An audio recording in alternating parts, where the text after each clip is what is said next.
You're listening to the Let's Talk Marketing podcast hosted by me, Katya Allison. So, what have you gotten yourself into? In short, it's going to be a good time. We're going to have great conversation, and there's going to be a little learning along the way. Through insightful interviews with top marketers, entrepreneurs, and thought leaders, I get to explore the latest trends, techniques, and strategies in the world of marketing. I'm here to offer you engaging and informative discussions to help you stay up to date on the latest trends and take your marketing skills up to the next level. In today's episode, we are covering influencer marketing with Jessy Grossman. Now, a little bit about Jessy. She is a seasoned entrepreneur in the digital media industry, passionate advocate for women in business and innovation, and has been quoted in renowned publications like the New York Times and Forbes, and has been named one of the influencer top 50 by Talking Influence. Now, within 2 years, she founded and grew one of the fastest growing talent agencies in the US, which she sold for a multi-six-figure sum. Not bad. Jessy then turned her attention to her passion project, Women in Influencer Marketing, better known as WIIM, which is now the premier professional organization for influencer marketers. WIIM provides networking opportunities, career services, and ongoing education. Jessy's company, Tribe Monday, offers consulting, advisory, and influencer marketing recruitment services. Tune into the WIIM podcast to hear inspiring stories and learn more about Jessy's work. This is no surprise that we are talking about the future of influencer marketing with her today after all reading through all of those accolades. So let's get to it. Let's talk marketing, influencer marketing specifically for this episode with Jessy Grossman. Jessy, welcome to Let's Talk Marketing. I am beyond excited to have you on here. I guess in my previous podcast, but also I just love talking to you. Same, 100%. It's been something I've been looking forward to all day, all week. So thank you for asking me to be on. It's just an opportunity for us to catch up and chat about something that we geek out over, marketing. So it'll be fun. This is very true, very true. And we're going to talk about just kind of the future state of influencer marketing. But before we do that, let's get to know you a little bit. So I always start off by asking what your first kind of quote unquote marketing role was, or what you would say fell into that, and kind of take a look at where you're at now. So my first marketing role was, I would say, is marketing adjacent, in that I came into influencer marketing from the talent management perspective. So I used to work at a very, very old school, traditional talent agency representing actors. They've been around since the 70s and didn't really change how they did business over all those years. So I, sort of saw the writing on the wall in terms of I'm always excited by building new things and being at the forefront and innovating. So while it was a great learning experience, I didn't really think I wanted to represent actors anymore. And certainly in a unionized sort of way, which it is in New York. So I explored a lot of different avenues, and I give credit to my best friend, which she worked in casting at the time. And she's like, you should really look into influencers.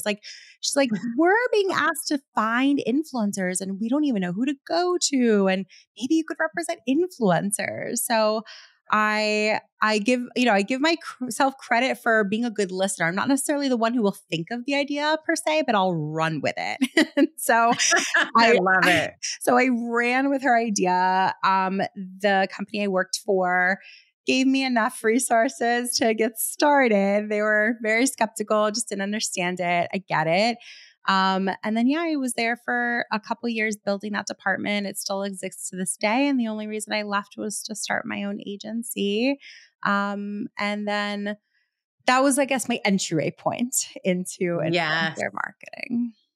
I love it. Let's talk about where you're at right now, because as I had mentioned before we even started recording, so many people have talked about WIIM. Some of the guests that I've already interviewed have talked about WIIM as to how they stay up to date on news and trends. So where are you at now and what is it that you're doing? Well, I'm doing a lot of things because I'm my ADHD brain will not let me just do one. And I enjoy having my hands in different places. So the majority of my time is spent with WIIM, which is short for Women in Influencer Marketing, which, we offer lots of different things, but like at our core, we're a networking group for women Yeah.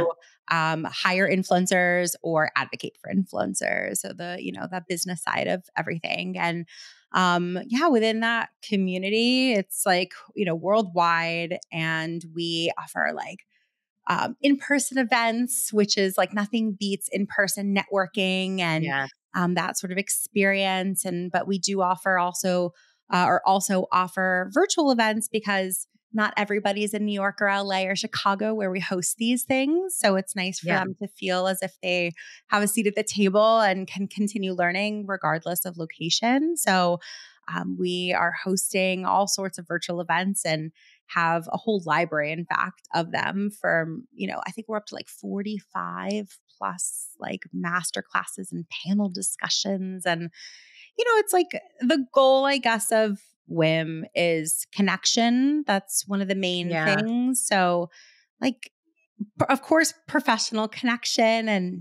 networking, it has it's sort of like an antiquated idea. I think we aspire to sort of turn networking, like flip it around a bit, like shake it up Yeah. and have it be a different experience because as like a women's focused group, I think that women connect in different ways than men do. I think that we really Mhm. value different things, like, really like that genuine connection and that more like deep Yeah. connection. That support network is really important. I mean, these are things that are at least important to me. And so we're Yeah. always trying to foster that intermixed with valuable connections that'll build tons of great partnerships within the industry. So it's like a little bit about where we're at with WIM today. Absolutely.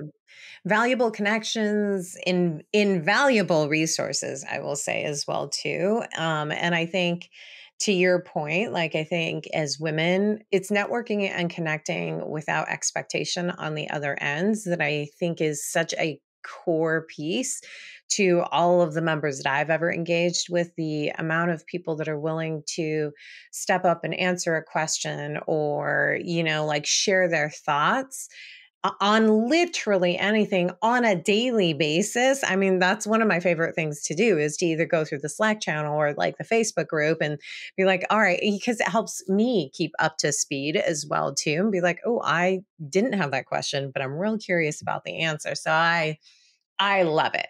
Now, about what you do, I'd love to hear what you love about what you do. But conversely, there's always something that, you wish you could pluck out. And if you plucked it out, it would be perfect. So let's start with what do you love? And then go into what's that one thing you would pluck out?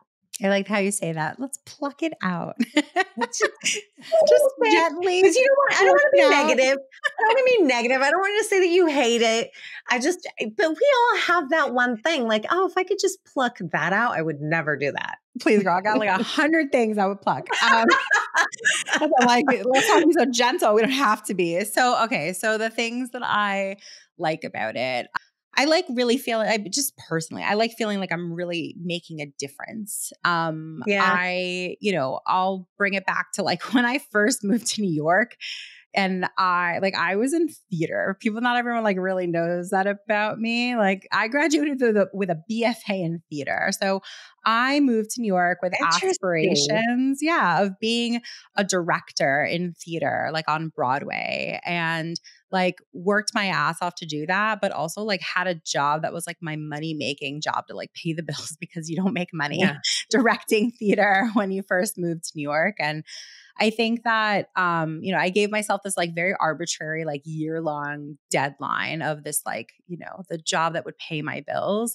And after like 3 years of being there, 2 more than I gave myself permission to do, I think like the biggest thing that bothered me is like I just felt like so I worked in retail. That was my money Yeah. making, soul sucking job. And being in retail and being in like designer, like luxury designer sales.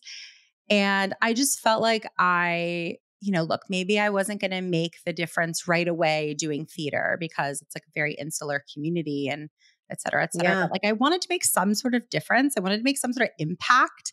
And I just felt like this was soul sucking because I was making zero impact or zero difference. And I think that, that changed a little bit as I like represented talent later on, because I felt like Yeah. I was able to like literally be like, these people would be like, oh my God, this deal is paying for my kid to go to college. I mean, I Yeah. worked with a lot of like parenting influencers and stuff, but that was a step in the right direction. But I don't know. It still wasn't enough for me. It was still very like monetary focused and like transactional. I think WIIM really just does it for me personally, because like people come to me like, I got a job out of this, or like I started Yeah. my own business from this, or I don't know. There's so many incredible stories that have come out of the group that aren't superficial, and they're pretty Yeah. big, life-changing things that are like that I can be proud of at the end of the Yeah. day. So that's probably the most positive. And then, okay, so all the things I'm going to pluck. So, I'm very self-aware, and I know that I'm not a great people person. I am like, Really? yeah, no, not at all. I have like a very, very, very small group of like people that I actually, in real life, like consider my friends. I have like one best friend from growing up, like, like birthdays and stuff. It's like, a handful of people that are there. And like, that's Yeah. just me. And so it's a challenge for someone like myself that feels much more comfortable with a small group of people to be running a community with hundreds of people in Yeah. it and thousands of people who maybe, are sort of like in our orbit. And it's a challenge. And I hope that at some day I can, grow WIIM to the point where I don't have to do the things that I'm not particularly good at anymore, because now it's out of Yeah. necessity. Like, who else is going to do it? But I'm Yeah. self-aware to know that someone else could be like managing the community per se in a way better way than I can. So I like, Oh my gosh. That's so interesting that you would say that. oh my God, I love I'm a tech nerd. Like I love, putting processes together. Like I Yeah. love, sort of building things, but like I'm not like a people oriented. I can do it. And this is something that I actually learned when I had my own agency. We like the certain type of personality test. I'll try to remember the name of it, but basically the gist that I learned from it is just because you can do something, and just because you have, you're like high functioning so that you can figure it out, doesn't mean that Yeah. you should be doing it, and certainly doesn't mean that it's like your natural way of being. So like as I've gone through this journey of like working for someone else, then having my own company with lots of employees, to now working for myself, I've found that, being in charge of myself and like having no one else to necessarily report to, that feels much more pleasurable than the anxiety, transparently, that I Yeah. get by being accountable to so many other people and employees. And that's been a journey to be honest with myself about, to be honest. Well, I appreciate that you're so honest with what you would pluck out. Like most people just say the admin-y stuff.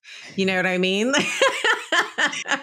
But I also think that's so authentically you and being very front and center. And I think it's also something for anybody that's running a community. There is this kind of this misnomer of like, you must be the extrovert and like the social butterfly and all of these things. So I definitely empathize and sympathize with what it is that you're mentioning, or what you mentioned in regards to plucking it out, because I consider myself an introvert that plays an extrovert for her job. You know what I mean? Exactly. Like it's Exactly. definitely a role, but man, if you could be here after, 5 p.m., I'm just dead to the world. Like my my fuel tank needs to be filled up. I'm like, I need to not have conversations. I don't want to do anything. I don't want to see anybody. I don't want to go out anywhere. I'm basically a hermit. That's really what it is. And that's because, and I can relate, it's because like, just because you can do it and you're like a high functioning person and, like, but if it's your natural style, if it fills you up and it energizes you, or if it drains Yeah. the crap out of you at the end of the day. And like, And I we can say that lovingly. We say that lovingly, right? Like, yes, like it's so draining, but also, I mean, it is fulfilling for kind of that same thing that you love about what you do, right? Like all of that is giving something, it's filling other people's cups. yeah. Right. Like, and that pays back in dividends. I feel like we could do a podcast just about like introvert, extrovert and how we spend our energy. But being in the industry that we're in influencer marketing and marketing in general, it's really important to stay up to date on certain things. And I know that a lot of times we gravitate towards social networks to be inspired or educated or even entertained. So I'm curious, what, if any, social networks do you go to for entertainment or inspiration or education? So my top two all day, every day are podcasts. I'm a huge podcast listener, and YouTube. I love YouTube. I watch YouTube on my TV at night, like at the end of the workday, and like switch through my like favorite people and get recommendations for like topics of, that the algorithm thinks I'll like. And those aren't necessarily platforms that I like worked on rigorously when I was like managing talent, or even today in the marketing plans for WIIM. I mean, we have a podcast, yes, and like we have a YouTube that we dabble in, but we're focused on like LinkedIn. I do love LinkedIn actually, so maybe I shouldn't discount LinkedIn. Yeah. I actually really, really love LinkedIn. So LinkedIn as well, but I guess like everyone, I think the point that I'm trying to get to is that everybody is very, very focused on like Meta and Instagram, right? And if I'm being honest, that's never been my favorite platform, ever, ever, never. It's just not my thing. Like whether it's stories or reels, like, oh, maybe like video instead of the photo. No, it's like, Instagram doesn't really do it for me personally. Yeah. I love learning. So I love what you're saying, like the educational piece. And Yeah. to me, it's the educational piece probably is YouTube first and foremost, because podcasts for me are like those, like, I don't know, very entertainment focused, like reality show sometimes. Yeah. Like, You're basically a fly on the wall.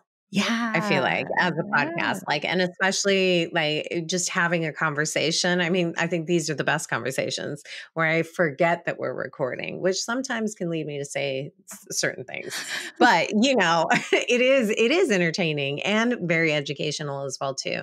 I love that you picked those three actually, YouTube, LinkedIn, and podcasts in general. And now, aside from the social networks, where do you go to stay up to date on trends?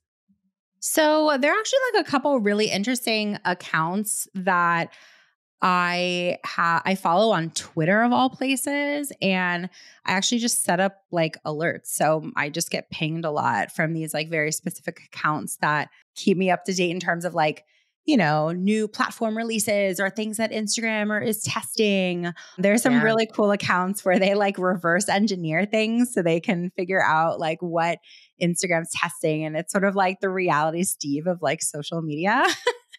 So I there's love like it. really cool accounts. So, I like to get pinged on those and just sort of feel as if I'm in the know. I'm also always questioning, like, do I need to turn off all my notifications because like Yeah. it's just too much sometimes or what have you? But that's the reality. It's actually Twitter. There's just certain accounts on there that have like pretty consistent, like regular and like very reliable information. Yeah. Well, I love that you piggybacked on the social networks for like how you stay up to date, but it's also not scrolling through it using alerts. So I think like that's a really smart way to make it work for you, right? Beyond like Google alerts.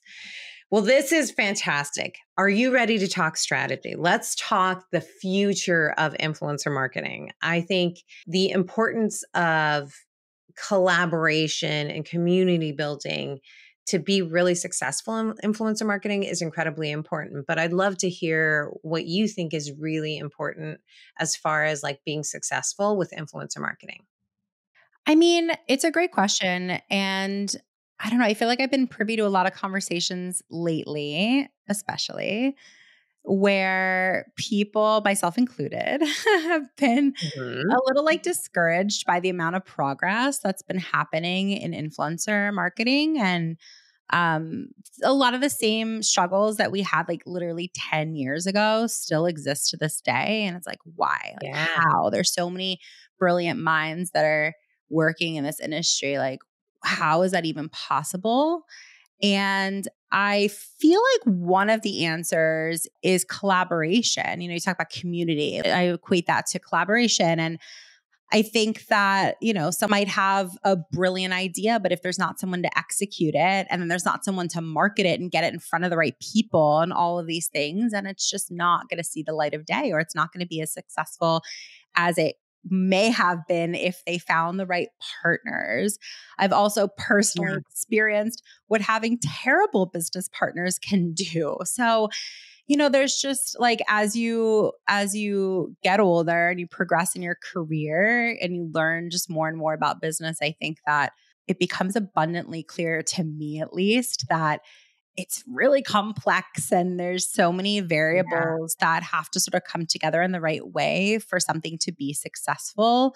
But I think that, whether this is on a macro scale or at your company, right? Like anyone who's Yeah. listening, like your company where, you're sort of working off on your own. Like imagine if you really plugged into the rest of your team and really like honed in on their specific skill sets that were incredible that you might not even known about because you didn't take the time to Yeah. ask or to figure it out or to dig in. Or if you're a manager, that's your job, but you're not like digging into it or figuring it out in the right way. So I just think collaboration, I've lived it where collaboration with the right people can really unlock so many things. Yeah, you are really great at identifying moments or avenues for collaborating because I know you and I have collaborated on a few things as well too that I never would have thought of. So I'm right on board when it comes to collaborating both internally. Love what you said about like looking within your team. It reminds me of this book that I just finished reading called Multipliers, and that has to do with like really like basically pulling out all of the superpowers of your team for it to work. It's not about like the one leader making it work. It's about the entire team making it work. So I love that you said that. There is something that I wanted to double click on that you said in regards to, we still have the same struggles that we were having 10 years ago. What are those struggles that you're talking about? Well, we don't have enough time to cover all of them, unfortunately. But I think that one of the ones that probably resonates with the most people, it's like the most universal, is just like proving out the ROI of influencer marketing. Like for Oh, me, you know what yes. I mean? Like for me, I come from this like very traditional world of advertising. So to be more specific, like when I represented actors, it was in commercials on TV. So it's all commercial advertising, the same as what influencers are doing. It's just using a different type of talent. And it's not scripted. Well, in influencer marketing, it still is scripted. So there's a lot of Mhm. similarities. But, so to your question, like what still isn't necessarily going right, or like what are the struggles still? It's like proving out that ROI. I happen to have a really unique perspective that I can compare like a Yeah. budget and the ROI of influencer marketing, like the investment, I should say, the investment into influencer marketing and the results that come from it directly to the investment in like a TV commercial and the results that come from a TV commercial. Cause those are like that's my background. And I can very clearly see that influencer marketing is just like the better investment. There's like way fewer dollars, and like per dollar, it just feels as if you're getting so much more out of it.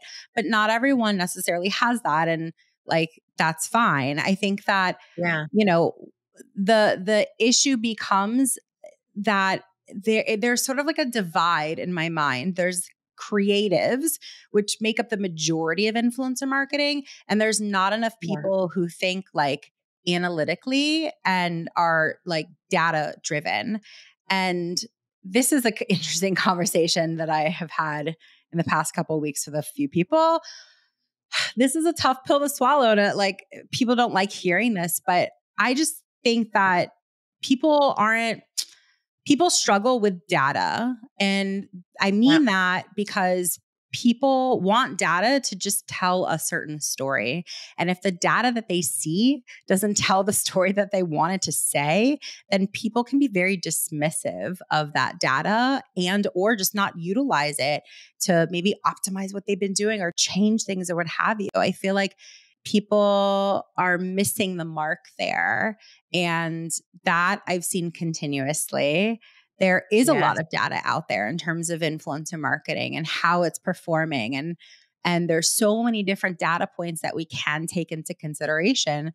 The pitfall that I see people falling into is that if it doesn't tell the story that they necessarily want it to, Yeah. they don't share that data. They don't take it into consideration. And it's a I, huge mistake for obvious I reasons. Yes, 1000%. And to your point, there is so much data out there. I also think like sometimes people are confused with what they should be looking at. I think of all of the data points because I am also a data junkie as well too, because I do think it tells a story. And I think that's the fun part about data is that what story is it going to tell? I think of it as like this 5,000 piece puzzle, right? And the data are all of those pieces. And what you're basically doing is if you're not taking the time to like put the pieces together, you're asking someone to tell you what the picture is with scattered pieces all over the place. When in reality, evaluating and analyzing the data that you're getting from any marketing initiative, especially influencer marketing, is really taking a look at how do these pieces fit together. And there's not one silver bullet. And I think that's what I've always run into that is that a lot of people are looking for the silver bullet metric. Show me. And the silver bullet metric is always in my perspective, that people are looking for is show me the sales. If it didn't get me the sales, then I don't want to do it. Like it's not worth investing in. I'm not going to do it at all. Like it's got to be the one-to-one. So that's why I'm kind of curious about, your background in regards to like being able to relate, the ROI or evaluating, I should say, for the ROI for like a commercial. How do you evaluate the return on a commercial? In a very roundabout way. I mean, it depends. Like there's strategy in commercials just as much as there is in influencer marketing, like if you're you're going back like decades ago, like they'll put a 1-800 number in the commercials. They can measure how many Yeah, people call the number, right? Like, exactly. you could but today you could put a URL, you could put like a custom URL, in the, like a Yeah. vanity URL. Like there are definitely ways that you could technically measure ROI. And then, in terms of the networks, like they provide you with, the amount of people that are actually watching it. But, you can Yeah. equate that to it's a very vanity, superficial type metric because you see that in influencers. It's like how many views a piece of content gets. Yeah. But like how many seconds or nanoseconds did that person actually spend watching it? Like what constitutes a view? And is like Yeah. your definition of a view, is that even valuable for me? Because like, should I even like take into consideration the people who spent literally a nanosecond on my content? Like, I don't know that that's like meaningful information. Like I want to know someone who maybe spent 5 seconds or more or clicked or, shared Yeah. it or saved it or, things like that. So, yeah, I'm a little more disconnected from that world, honestly, than I Yeah. have been. So like there could have been tons of advancements in the old, traditional commercial world that I'm simply just not privy to. But, those are a couple things to, that I've seen. The thing is I don't think that it has evolved much more than that as well too. I think like one of the things that we're seeing so much, you see this with the Super Bowl ads, right? Is like the floating QR code, right? It's all about being able to track what's the action that you want them to take. But I also think it's as simple as like looking at your website traffic.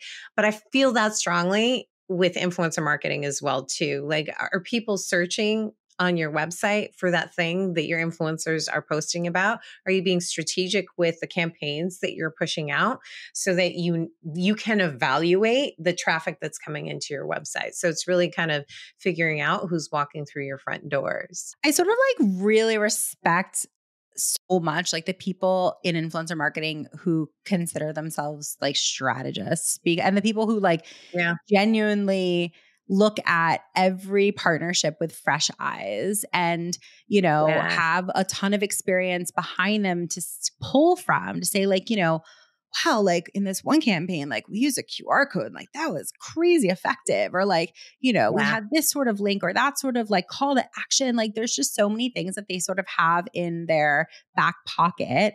And then, they can look at their next campaign with fresh eyes and ask the right questions to really get to the core of what we're doing here with this one. Yeah. And then be able to get really strategic about and test and learn about Yeah. like what to try first because Yeah. it's a journey and like there isn't that silver bullet. That's like the lazy person's way of doing influencer marketing, if you ask me. So I appreciate you bringing that up. I definitely have experienced similar.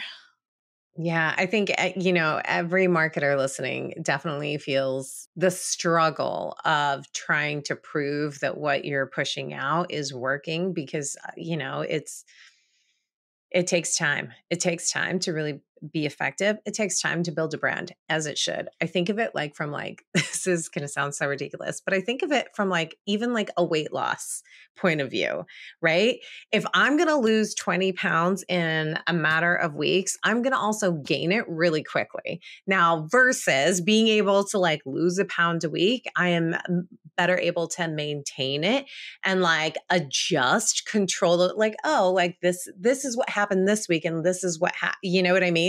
Like the cause and effect. I guess that's what I'm trying to say is you can evaluate the cause and effect a little bit more strategically when it's a slower pace, but everything's a business. So I know that that's also the struggle is balancing that with also like, okay, we've got to be able to keep the lights on. I'm really interested to hear your perspective on just kind of the emerging trends that you think are kind of affecting influencer marketing, if you think that they're affecting them at all. I think what immediately comes to mind is this conversation about AI, but I'd love to hear your thoughts on either that or another emerging trend that you're like, hey, this could be very potentially impactful for influencer marketing specifically. Yeah, I mean, we can start with AI for sure. I mean, I think it's really like I'm one for automation. I'm one Yes. for just like doing like outsourcing the menial tasks to ideally a robot. Like ideally some Yeah. AI could take care of it. But I think that, the cautiousness comes in where people maybe don't necessarily understand where it's like that's a starting point. Like that is just a Yeah. starting point to save you a fraction of time. But then, once the AI maybe spits out a caption or spits out some, ideas for content, like then you take that and you mold it and you run with it and you add your own formula to it. But, Yeah. AI isn't developed enough to like fully run with itself. And I don't know, people like just mess around with it, because I do think Yeah. that if more people just simply had hands-on experience with AI and really like experience it firsthand, I think they'd be less scared or wary Yeah. of it. So just like mess around with it, see what it can do.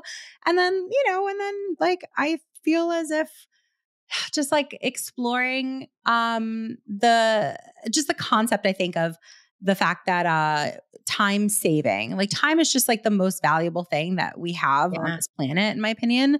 So I mean the idea that like something can come in and save me some time and get me, save me like even if it's 10 minutes every day, like that adds up. It And does add up.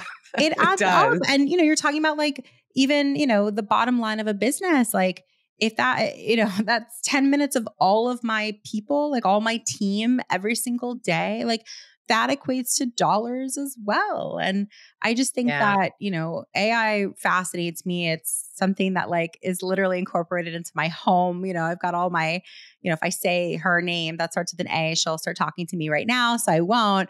But like I love automation. So I'm all for it. And I do think that it does have a place in influencer marketing. And I don't think that people need to be weary of it or afraid that it's going to take over people's jobs. It is so not there. Like, don't Yeah. be afraid yet. That is not what's happening. And then I guess like if I could think of like one other trend per se, I'm just really excited by seeing creators who are like really finding way more interesting ways of diversifying their revenue than they ever have Yeah. before.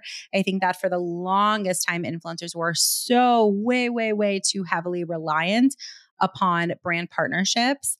And I think that has a really dangerous trickle down effect where, someone might reach out to an influencer. And if they're solely dependent on that, they'll just say yes to everything. And I think that like the slippery slope is that those brand partnerships start to feel incredibly inauthentic. And I think as a Yeah. whole, you start to have this air of like, are these people even, do they even know what this product is nonetheless? Like use it themselves because that is the reality. I can speak personally to it for influencers that I represented that they're like, we'll make it work. And I'm like, are you sure? Like this just doesn't feel as, and they're like, yeah, I'll make it work. Okay. So I am excited by and like very I respect the hell out of the influencers who are making that a smaller part of their revenue, their yearly revenue, because they're monetizing their communities in other ways. They're maybe selling products or they're selling memberships or they're selling coaching or there's so many different things that they're doing, Yeah. but they're becoming more business savvy and not necessarily just following what the status quo is doing, which is simply brand partnerships. And I do think that by having influencers have other things going on that's bringing in money and also feeling more comfortable turning down brand partnerships, I actually think Yeah. that'll be a really positive thing in terms of brand partnerships as a whole. I agree. It's really turning it into a business now. Influencer marketing for creators of themselves, it's always been a business, but I don't know that the broader population views creators I don't know that they view them as entrepreneurs. And for me, that's the bucket that they fall into. They're small business owners. That's essentially what they're doing. The diversification that you mentioned before, it is really fascinating, but you would do that as a business as well, too. One of the things that I love that creators are doing is not just the brand partnerships, but the collaborations with brands. I gravitate towards brands who finds like creators that they're like, hey, this is definitely, I'm a jewelry person. So like when I see collaborations with, a creator that I follow, I am so much more likely to either purchase those collaborations, but also just purchase from the store as well. And I think that's a really ingenious way to kind of diversify their portfolio as well too, and it's great for a brand. It's kind of thinking outside of the initial like pay for post or pay for story or give me this, and it really it kind of sweetens the pot, and it adds more of like that social proof, right? Of like, hey, no, they actually wear this, use this, like, which is so important. There's not, and I've been the person that has purchased things off of social media thinking, oh, this is fantastic. And then I get it and I'm like, I have just wasted my money. Like it leaves me very wary of purchasing anything because I'm like, this is not what was represented. Maybe I need to follow more creators and not just take that one ad that keeps coming up on my feed. Maybe that's just me. I don't No, it's not just you, know. not at all. Like, yeah, no, it's not just you at all. There's a lot, there's a lot. You have to sift through a lot of stuff to get to the good Yeah, stuff. But that is the internet, and I wouldn't have it any other way, personally. exactly. It's definitely the world at your fingertips for sure. I have appreciated all of the time that you've given me. So I know that we've just scratched the surface and we could talk for hours about influencer marketing. I have one final question for you. If you knew then what you know now, what's that advice that you give to yourself? What's that marketing advice that you give to yourself? I think the best advice I can give, it's marketing advice, but it's also just life advice. It's just like, take into consideration what's going on around you, like learn from others and, and really take in what you're seeing. But at the end of the day, don't copy and don't hold yourself to this standard that, just because you're not like achieving, what they are, that there's anything wrong. I think that success is just success is a really individual thing. And I feel like a lot of my life, I was chasing the success of others, Mhm. in my own business, in my own life, in a lot of ways. And like, they're good examples and it's natural to admire people. But I think Yeah. that like the older that I get, and again, this is like on a human level, but also absolutely in a marketing sense too. It's good to see your competitors, and to see what they're Yeah. up to. But at the end of the day, you should have your own benchmark for what success looks like.